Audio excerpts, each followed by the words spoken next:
Olá, boa noite. Eu me chamo Aline, sou professora de Filosofia da Educação e hoje, nós separamos esse tema que é muito falado. Esse ano é um ano muito especial do centenário, de Paulo Freire, esse educador que, mesmo formado em Direito, ele construiu a sua história, a sua trajetória de forma brilhante, como um dos grandes pensadores, hoje, não só no Brasil, mas no mundo inteiro. Ele é uma referência, pelo seu método, pelo seu olhar, o olhar crítico social, o olhar, que sai dos modelos tradicionais de ensino, onde o aluno está numa condição de passividade, mas ele inaugura um olhar dialógico, E para começar, eu queria saber primeiro, de vocês, aproveitar que a gente está na plataforma Zoom, plataforma que permite que a gente dialogue, que isso é fundamental na pedagogia freiriana. O que vocês estudaram sobre filosofia? Qual o contato que vocês tiveram? Hoje a gente está aqui num curso de formação de professores, E o que vocês tiveram de contato? Interessante. Então, exatamente. A nossa formação escolar sempre foi do quê? Como filosofia, aquele amor ao saber, Desde a Grécia, essa é a definição, o conceito, de filosofia, vem desse amor, E Sofia, a sabedoria, o conhecimento. Entretanto, isso, com o passar dos anos, ele foi se distanciando, do natural, Então, a filosofia, na verdade, ele é um ato que deveria ser contínuo, em toda a aula, nas reuniões familiares, se discutir, se questionar, se refletir sobre as práticas, sobre as nossas práticas, aí no caso docentes, nossas práticas dentro do ambiente da escola, mas também na vida, enquanto sociedade, enquanto cidadãos que somos, Então, muito bem, para iniciar, falar um pouquinho, de Paulo Freire, eu venho aqui com esse livrinho que é muito conhecido, que é a Pedagogia do Oprimido. Eu selecionei aqui um trecho que fala muito sobre esse aspecto que a filosofia ela vai contribuir. Está na página 110, Educação dialógica e diálogo. Não há diálogo, porém, se não há um profundo amor ao mundo e aos homens. Não é possível a pronúncia do mundo, que é um ato de criação e recriação, se não há amor que a infunda. Sendo o fundamento do diálogo, o amor é também diálogo. Daí que seja essencialmente tarefa de sujeitos e que não possa verificar-se na relação de dominação. Nesta, o que há é patologia de amor, sadismo em quem domina, masoquismo nos dominados. Amor não, porque é um ato de coragem, nunca de medo. O amor é compromisso com os homens. Onde quer que estejam esses oprimidos, o ato de amor está em comprometer-se com a sua causa, a causa de sua libertação. Mas este compromisso, porque é amoroso, é dialógico. Isso é muito freiriano mesmo, porque ele parte para o sujeito, ele parte para a escuta, ele parte para esse olhar que não é o olhar do profissional da educação, mas do sujeito, do alunado. Ele se torna um referencial na educação de jovens e adultos, né, pelo seu método de alfabetização. A alfabetização de Paulo Freire, pela palavração, dentro do contexto, né, das palavras geradoras, do contexto da vivência desse grupo, né? Então, assim, se ele trabalhava com um grupo de alunos da zona rural, ele iria trabalhar a alfabetização com utensílios, com objetos do cotidiano daquelas pessoas, né? Então, isso foi fundamental para que as pessoas que vinham com suas bagagens, com seus conhecimentos, também com sua leitura de mundo, fossem respeitadas, fossem ouvidas e tivesse uma educação com maior significado, né? E nessa parte, nesse trecho aqui que ele fala sobre a dominação, onde ele fala sobre o amor sádico, né? Como uma sugestão, uma literatura complementar, um livro que é muito conhecido, é Vigiar e Punir, de Michel Foucault. Esse livro, ele fala sobre o nascimento, o surgimento das prisões, né, como o Estado utiliza, né, tanto as instituições do Estado, mas escola e no caso, os presídios, como uma forma de dominação, né, dessa liberdade de pensamento, a manutenção do status quo e a permanência, né, dessa estratificação social, né, aqueles que estão sujeitos a serem dominados e a classe dominante e a permanência desses lugares, né, desde a escravidão, né, isso a gente vê a permanência desses lugares, né. Então, o importante, né, antes da gente partir para o vídeo que foi sugerido, o importante da reflexão,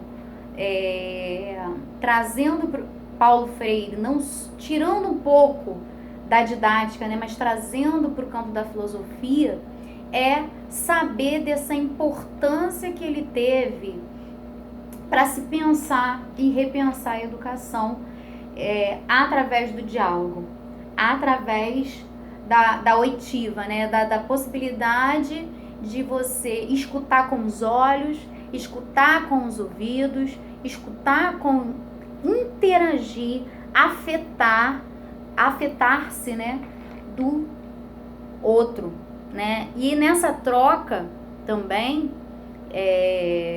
que há o ganho também para o educador, né? Que a gente revê nossas práticas, que a gente revê nossas posturas, né? O nosso conhecimento nada mais é do que a soma de vários conhecimentos já adquiridos por homens, né? A gente tem alguns filósofos que contribuíram diretamente para a educação, né? Nós temos Platão, Kant, Rousseau, Piaget com seu método que é bem conhecido, Saviani, tem Foucault de forma indireta, Heidegger. Então, né, mas nós temos vários outros mais contemporâneos, Montessori, né, Maria Montessori, temos a Emília Ferreiro, são pensadores, né, que de alguma forma trouxeram, né, através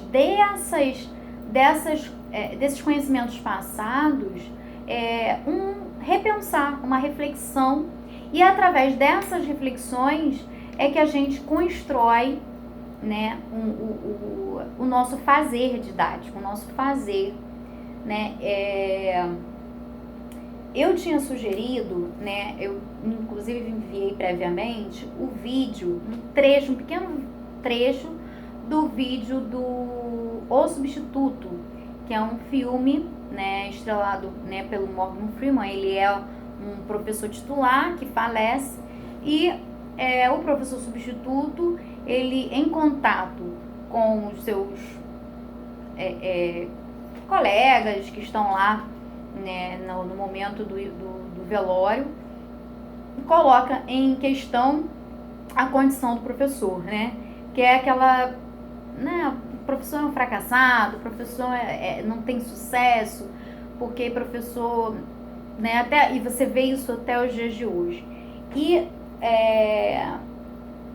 logo tem um corte, né, e inclusive eles falam, né, essa frase, né, ele vivia dando pérolas aos porcos, né. Então, quer dizer, o conhecimento, desperdiçando conhecimento com pessoas que não poderiam, de alguma maneira, oferecer um retorno, né, eram inúteis, né. E esse professor, no seu discurso lá, na sua aula, ele começa a debater sobre temas como a assimilação onipresente, né. Então, a filosofia, ela vem trazer isso, ela vem trazer essa assimilação onipresente, quer dizer, em todo momento você está buscando uma reflexão, sabe? As coisas não podem passar percebidas. Na nossa prática, na nossa vivência, né, nós não podemos ignorar, porque é imprescindível falar isso, né? Nós viemos de uma estrutura tradicional, nós temos pouquíssimo tempo, né, de pós-ditadura, e mesmo assim, mesmo a democracia sendo recente, ela é ainda um direito a ser conquistado. Dia após dia a gente vê como as estruturas de poder e dominação, né, e que a escola ela está inserida nesse contexto, como até hoje nós temos que lutar pela democracia. Nós estamos vivendo um período de polarização, e no momento de polarização é sempre o certo e errado, né? E esse pensamento é um pensamento ultrapassado, né? Nós temos que superá-lo com diálogo, nós temos que, através da nossa prática, né, permitir esse diálogo, permitir essa escuta, né? Então, assim, algo que é importante, né, falar aqui, só para a gente não deixar de falar mesmo, né? O Paulo Freire, né, por conta desse método dele, né, hoje ele é questionado, é importante a gente falar sobre isso, né? Porque há pessoas que ignoram algumas informações. Na verdade, Paulo Freire, ele atuou um tempo muito reduzido, né, de forma, assim, ampla na educação. Ele nunca teve esse poder, né, ele sempre teve um poder de influência, né, mas ele nunca teve esse poder político, né, de determinar as leis. Inclusive, né, sofreu muito na ditadura, né, a família dele, ele vem de uma classe média, mas com a ditadura ele sofre, ele é de Recife, né, ele sofre uma crise econômica, né, a família dele. Então, assim, ele é um homem do direito, né, mas que ele pensa, né, pensou, refletiu, né, e esses ganhos, eles foram, assim, a contribuição dele foi gigantesca, né, as obras dele são vasta, né, e tem disponível, né, então, assim, um fato muito importante, né, da gente ressaltar é a prática da leitura, né. Inclusive, a proposta do nosso trabalho é qual? Né, a gente fez essa pequena introdução, né, é uma pequena introdução, nós vamos permanecer, né, falando, porque filosofia, a gente vai desenvolver na próxima aula um debate mais aprofundado. Por quê? eu vou fazer a divisão dos grupos, eu não, vocês vão se dividir, eu vou dar os temas, vou disponibilizar na plataforma, no grupo, tá? Para vocês. E sobre as teorias educacionais. Então, um grupo vai ficar com a tradicional, outro vai pesquisar sobre o que foi o movimento da escola nova, renovada, outro não diretiva, progressista, libertária, libertadora e crítico social, que foi a que Paulo Freire inaugurou. Então, assim, vocês vão se dividir. O que eu quero? Não quero nada de papel, não quero nada, eu só quero leitura. Leitura, né? Então, esse é um hábito que a gente desenvolve, né? Ninguém, assim, a gente não nasce leitor, a gente se constrói como leitor. E é através da leitura que a gente agrega o nosso pensamento, que a gente também constrói o que a gente pensa ou não. Então, eu não posso dizer que Paulo Freire não agregou, não contribuiu. Quantos livros você leu dele? Né? Laurentino Gomes, só fala abobrinha e tal, não sei o quê. Mas quantos livros você leu? Né? Qual é o contraponto que você traz disso aqui?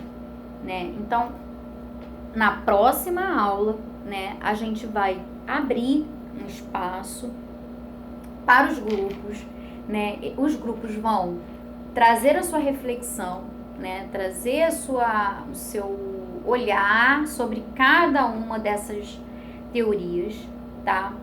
E nós vamos posteriormente fazer uma também dos filósofos da educação, tá?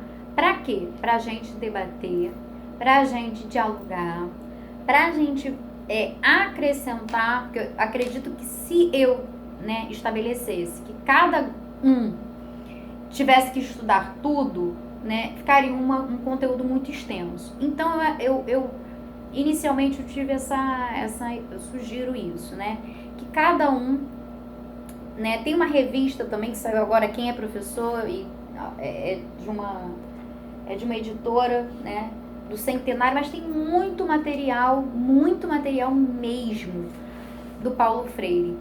Eu quero que vocês abram realmente suas mentes, né? Assim como no filme, né, do Substituto, né?